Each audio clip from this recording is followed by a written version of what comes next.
I'm Clem. I run the Yoga Brunch Club in London. I'm a yoga instructor and a passionate foodie and cook, and I run these as monthly events in London and in Bristol.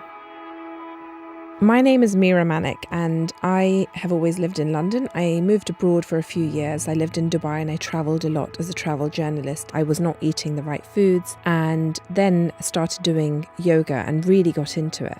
And that's what essentially made me change the way I thought about my body and about food and led me back to really having proper meals rather than snacking all day long.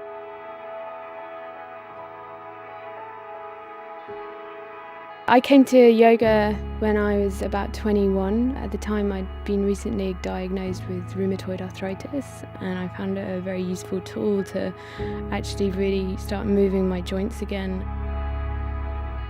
At the moment, a trend of yoga and brunch is huge. It's happening right now. People like the idea of socialising, doing exercise, having food. You're kind of wrapping it all up in one nice neat little parcel for them to enjoy an afternoon or a morning.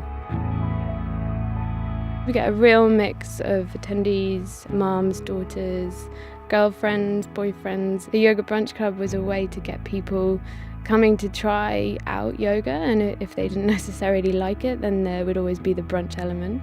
I've had a whole mix of cuisines from Sri Lankan to Indian to Thai to Vietnamese, more seasonal British food as well, and it adds a huge amount to the kind of whole flavour of the event. I fell in love with cooking by rediscovering and relearning all those dishes that I'd grown up eating, all the beautiful food that my grandmother, my mother and my aunts used to cook on a daily basis, and by seeing how their passion came through in everything that they made every day. So my cuisine is modern Indian-inspired cuisine where I use the spice box to create more everyday dishes. I try to create Indian food that is more accessible to everyone. The community aspect of the brunch club is a huge part of the whole day and the idea behind the day. In London, you've got your running clubs, you've got your cycling clubs, and people really get together and there's this sense of community with those, whereas with yoga, you go to a class and it's very private.